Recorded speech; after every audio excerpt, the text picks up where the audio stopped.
Un saludo a todos desde Jerusalén.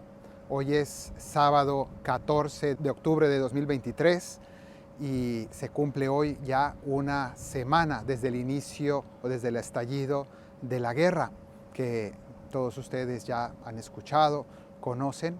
Gracias a Dios yo me encuentro bien, sano y salvo y pues de algún modo participando del dolor de tantas personas en estos momentos que sufren las consecuencias de la guerra, sea quienes han perdido seres queridos o incluso quienes han perdido la vida, como también otras tantas personas que aquí en la Tierra Santa pues están sufriendo las consecuencias. Entre otros, pues muchos cristianos locales que están perdiendo sus trabajos porque viven la mayoría de ellos de las peregrinaciones a Tierra Santa y que en este momento pues obviamente están suspendidas y que no sabemos por cuánto tiempo pues no se podrán realizar. Esperemos que no mucho. En cualquier caso, es posible que durante algunos meses estas personas estén sin trabajo.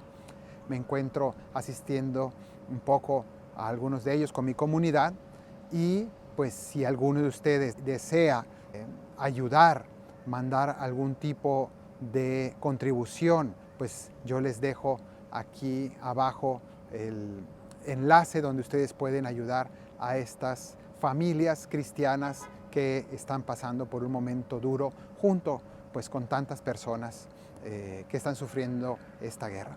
Pero hoy quisiera explicar el Evangelio desde aquí, donde tenemos una vista maravillosa de la ciudad santa de Jerusalén. Aquí enfrente, esta torre que ven es de la custodia de Tierra Santa, la custodia franciscana católica de Tierra Santa. Al lado se ven dos cúpulas que son la iglesia del Santo Sepulcro, que está aquí delante de nosotros, muy cerca de aquí caminando. Ahí se encuentra el Calvario y la tumba de Jesús, y más atrás se alcanza a ver también la cúpula dorada del Domo de la Roca, donde sería el tercer lugar más santo de los musulmanes, pero que para los judíos representa el lugar más santo porque allí estuvo el templo de Jerusalén, el lugar donde se construyó el primero, el templo de Salomón, el segundo, después del retorno de Babilonia. Bueno, pues esta ciudad nos da el contexto perfecto para las lecturas de este domingo, porque precisamente el profeta Isaías, que tenemos como primera lectura, dice así: el Señor de los ejércitos preparará para todos los pueblos en este monte un festín de manjares y de vinos, y hace una descripción de este festín, de esta fiesta grandiosa que el Señor prepara para todos los pueblos, y lo repite varias veces en la lectura: para todos los pueblos, y en medio repite de nuevo que arrancará en este monte el velo que cubre a todos los pueblos. Y finalmente termina la lectura diciendo que la mano del Señor se posará sobre este monte. Cuando hablamos de monte, nos referimos no al monte de los olivos que ven ustedes allá al fondo, sino a la misma ciudad de Jerusalén, que está construida sobre el monte Sión. Desde aquí quizá no se alcanza a ver como una montaña porque estamos en alto, vemos solamente la cima donde está la ciudad, pero esta ciudad es precisamente el monte Sión del que está hablando el profeta Isaías. ¿Y cuál es ese festín que ha preparado el Señor para todos los pueblos? Bueno, pues es el festín sin duda de la salvación, que es para todos los pueblos del mundo. Y ahora nos lo va a explicar Jesús también en el Evangelio. Pero también podemos decir que aquí también se cumplió, porque precisamente aquí en Jerusalén Jesús instituyó la Eucaristía, que es el festín que Dios ha preparado también para todos los pueblos. La Eucaristía, de la cual participamos como la prenda, la primicia de la salvación eterna en este mundo. Bien, pues de hecho, si vamos al Salmo, el famoso Salmo: el Señor es mi pastor, nada me falta, y vamos recorriendo todo lo que aquí nos dice la palabra de Dios en el Salmo, es muy hermoso ver cómo describe el modo como Dios pastorea a su pueblo, cómo es pastor de este rebaño. Entonces dice que nos hace recostar en verdes praderas, nos conduce hacia fuentes tranquilas y nos guía por el sendero justo. Eso es lo que hace el Señor en la iglesia. Podemos interpretarlo precisamente así. El Señor nos pastorea a través de su iglesia, nos guía por el sendero justo, nos da las enseñanzas que nos llevan por el camino de la verdad, nos lleva hacia fuentes tranquilas, las fuentes del agua del bautismo, donde hemos recibido la salvación. Luego dice, preparas una mesa ante mí, la Eucaristía. Me unges la cabeza con perfume, el sacramento de la confirmación, nos unges la cabeza con perfume y mi copa rebosa, de nuevo, la sangre de Cristo que bebemos en la Eucaristía. Y finalmente termina diciendo, habitaré en la casa del Señor por años sin término. En el momento que se escribe el Salmo, la casa del Señor es precisamente el templo de Jerusalén que estaba allí atrás, pero para nosotros se cumple esa casa del Señor precisamente en la iglesia. Bueno, pues todo esto nos sirve como preámbulo para escuchar la parábola que nos explica hoy o que nos cuenta hoy el Señor Jesús, precisamente hablándole a los sumos sacerdotes y a los senadores del pueblo. Y esto es lo que Jesús le va a decir a estas personas en una especie de debate, y es interesante explicarlo bien, porque llevamos ya 4 domingos leyendo parábolas del Señor, 4 domingos seguidos, y todas estas parábolas van en un mismo sentido. La primera de ellas fue aquella parábola de los jornaleros de la primera, segunda, tercera hora, en la que los primeros en llegar simbolizaba al pueblo judío que lleva cumpliendo la ley de Moisés muchos siglos, mientras que los últimos en llegar, que recibieron el mismo pago, eran los pueblos paganos, que también fueron llamados a la salvación sin haber cumplido la ley desde antiguo. Entonces esa primera parábola tenía ese sentido. Luego nos encontramos con la parábola también en una viña de el hijo que dijo que no iba pero al final obedeció, el hijo que dijo que sí iba y no obedeció. Y se refería también a 2 pueblos. Se puede interpretar de varias maneras, los pecadores, pero en general los pueblos paganos que durante mucho tiempo habían dicho que no, pero finalmente al escuchar el Evangelio se convirtieron, aceptaron el mensaje de Cristo, accedieron a la salvación en la iglesia. Luego, una tercera parábola el domingo pasado nos contaba los viñadores, aquella viña que fue encomendada a unos hombres que finalmente fueron malvados y fueron expulsados de esa viña. Y terminaba esa parábola diciendo que esa viña sería dada a otro pueblo que diera fruto, ¿no? Entonces de nuevo nos trae a esta problemática del pueblo judío y los pueblos paganos. Y finalmente hoy esta parábola del banquete, que es la que va a contar el Evangelio, nos dice que el reino de los cielos es como un rey que celebraba la boda de su hijo y mandó invitar a muchas personas, los invitados de honor, los primeros en ser invitados, el pueblo judío, que sin embargo dice aquí que rechazaron la invitación, no la aceptaron, se fueron a otros asuntos. Esta parábola hay que entenderla en el contexto de que Jesús sin duda la habrá contado así, pero estamos hablando de que San Mateo la escribe a un pueblo cristiano, un pueblo cristiano conformado también por judíos, y esto va a ser importante, judíos que creen en Jesucristo y que no salen de su asombro de que Dios haya permitido la destrucción del templo de Jerusalén, del cual no quedó piedra sobre piedra, así lo había dicho Jesús, y así se cumplió. Hasta el día de hoy, 2000 años después, ese templo no ha vuelto a ser construido y es parte del conflicto que hay actualmente también.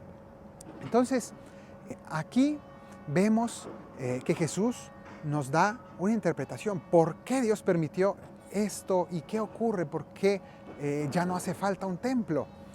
Entonces viene esta parábola a decirnos que los invitados no quisieron. Dice unas palabras muy fuertes. dice aquí que el rey montó en cólera por el maltrato que hubo hacia sus emisarios que fueron a llevar la invitación. Dice, el rey montó en cólera, envió sus tropas que acabaron con aquellos asesinos y prendieron fuego a la ciudad. Todo esto ha llevado a muchos a interpretar esta parábola como un rechazo del pueblo judío. Y no solo, sino que después dice que como la boda estaba preparada, manda ir ahora a los confines de los caminos, es decir, hasta el final de los caminos. Aquí dice cruces, pero realmente no las cruces de los caminos, sino al final de los caminos, a las fronteras, al final, para ir a buscar a aquellos más alejados. Y convidadlos a todos a la boda. Y los criados salieron a los caminos y reunieron a todos los que encontraron, malos y buenos. ¿Y qué conformaron con esto? La iglesia. Ahora bien, aquí viene el punto polémico, el punto complicado, porque entonces muchos han entendido, y eso parece deducirse de todas estas parábolas, como que el pueblo judío fue rechazado por Dios y ahora la iglesia toma el lugar del pueblo judío, toma la viña, o en este caso somos los nuevos invitados al ser rechazado el pueblo judío, que ya no es digno, porque precisamente incluso aquí habla también de que los invitados no eran dignos de esa invitación, se comportaron mal. Bueno, entonces, ¿qué es lo que aquí hay que explicar?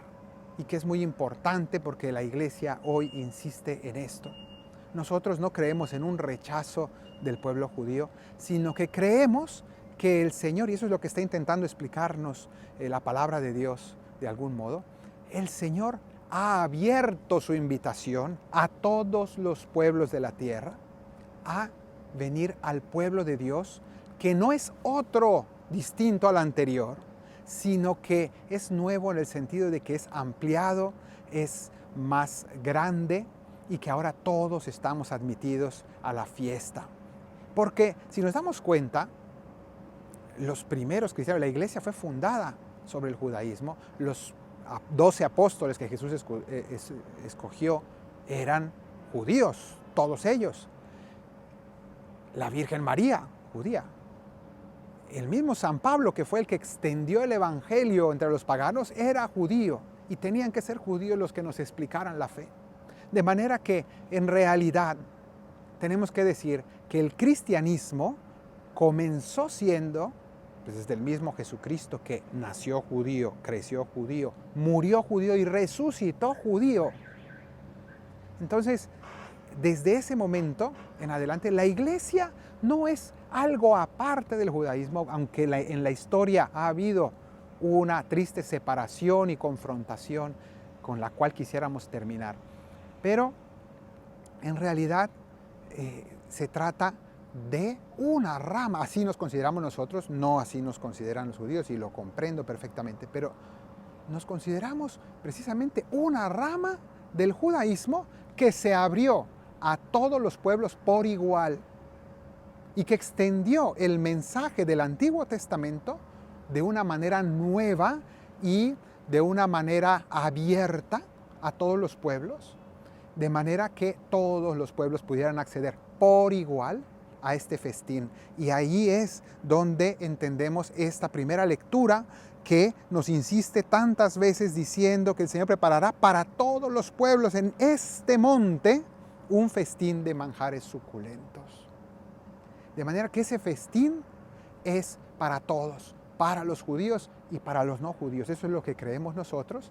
Y desde un primer momento, desde el inicio de la iglesia era una de muchas escuelas o de muchas distintas tendencias dentro del judaísmo que existían en el primer siglo. Existían los fariseos, existían los esenios, existían los saduceos aquí en Jerusalén, existían varias interpretaciones, y de repente empezaron a existir también los cristianos, que eran otro grupo judío. Y entonces hoy obviamente no llamamos a la iglesia un grupo judío, pero en su esencia y en su origen lo es. de manera que no hay un rechazo del judaísmo, sino que nosotros en realidad vemos que todas nuestras raíces, las raíces de nuestra fe, están en la fe de Abraham, en la fe de Moisés, y de allí partimos nosotros. Pero también esta parábola termina con otra pequeña parábola complementaria que nos pone San Mateo, que habla de aquel hombre que estaba en el festín, en la fiesta, este invitado que entró y que no estaba dignamente vestido y que por ello fue expulsado. Y esto lo añade San Mateo, lo añade Jesús, pero nos lo cuenta San Mateo, porque nos está diciendo que no basta ser miembro de la iglesia para sentirnos salvados. Ese era el gran problema con el que luchó Jesús en su tiempo, con aquellos judíos que pensaran que por ser judíos ya estaban salvados por cuestión de sangre, simple y sencillamente por ser biológicamente descendientes de Abraham, se salvaban o tenían asegurada la entrada en la salvación. Y aquí el Evangelio nos quiere decir, no caigamos en la misma trampa de pensar que porque estoy bautizado, que porque soy miembro de la iglesia, ya estoy del otro lado, ya estoy salvado, ya no tengo ningún esfuerzo que hacer. No, Señor, hay que ser dignos de la invitación, y esa dignidad hay que demostrarla con nuestra vida consecuente. De manera que este domingo, este Evangelio nos recuerda que de este monte donde Jesús murió y resucitó, aquí, en este lugar tan cercano, en este monte donde Jesús instituyó la Eucaristía para todos los pueblos, para hacer llegar su salvación a todas las naciones, en esta ciudad donde el Señor mandó a sus apóstoles desde allá arriba, en el Monte de los Olivos, los mandó ir a predicar a todos los pueblos. Pues desde este monte el Señor nos invita al festín de la mesa celestial en la Jerusalén, no en esta, sino en la Jerusalén del cielo, donde Él enjugará toda lágrima para todos los pueblos. Que el Señor te bendiga desde Sión, el que hizo cielo y tierra, en el nombre del Padre, y del Hijo, y del Espíritu Santo. Amén.